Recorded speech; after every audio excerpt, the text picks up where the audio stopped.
I'm Mickey Hughes, the Executive Director of the Shelby County Historical Society. We're starting a new program. It's called the Shelby Stroll, and it's a walk through downtown Shelbyville.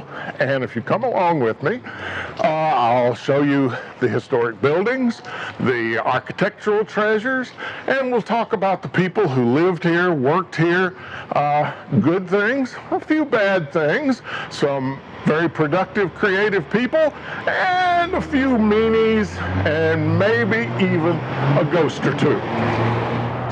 Sometimes we think that history is old and dead and gone. Well, it might be old, but it's not necessarily dead and gone. There are lots and lots of reminders of history. We live among remainders of things that our ancestors left for us, especially buildings. And all we have to do is just do a little looking to find the stories that these buildings want to tell us. This is 535 Main Street, downtown Shelbyville, and it's a key to one of the biggest stories in the history of Shelbyville, I think. It's the story of Abraham Rothschild. Abraham was born in Stuttgart, Württemberg, Germany in 1835.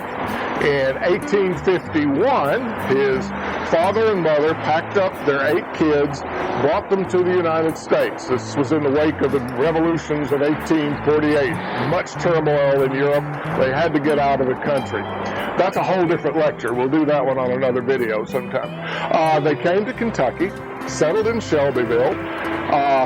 Herman Rothschild, Abraham Rothschild's father, bought a farm in the southern part of Shelby County. Then along came the Civil War, and this is when his oldest son, Abraham Rothschild, really started to make his name.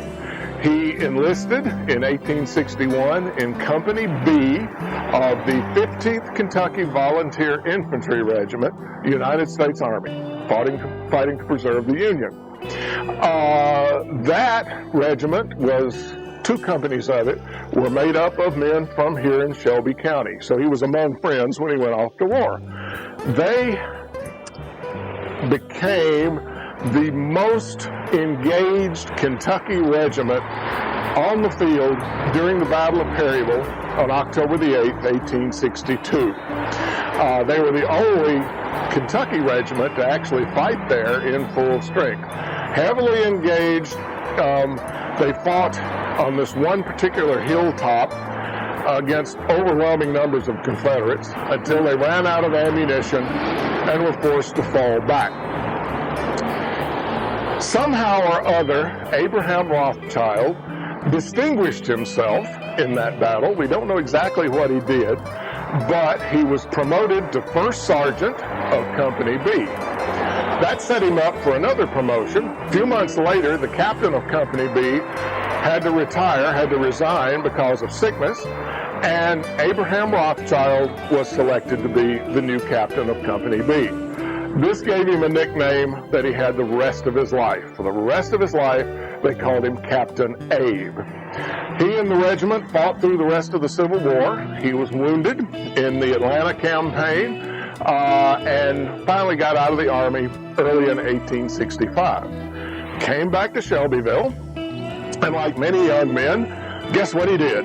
He got married. He and his wife eventually had a house full of kids, seven boys and girls, and he started a business.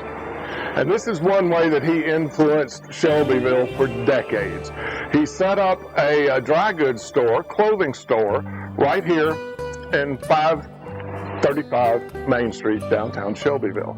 He had all of $500 that he invested in it originally, but it took off.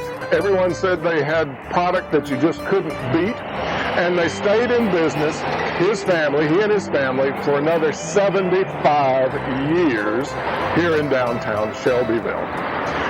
He went on to do great things for Shelbyville. He was a big promoter of the town. He formed the local Grand Army of the Republic Post. That was a very influential group of organization of Union Army veterans. He was influential in the Odd Fellows, and the Odd Fellows Hall is just down the street here. Then the next generation came along. He died in 1903. The next generation, his sons came along, and if anything, they were even more influential. His oldest son, Leon, was a longtime mayor of Shelbyville. He was the only non-Christian, non-Catholic mayor in the history of Shelbyville, because, of course, the Rothschilds were Jewish.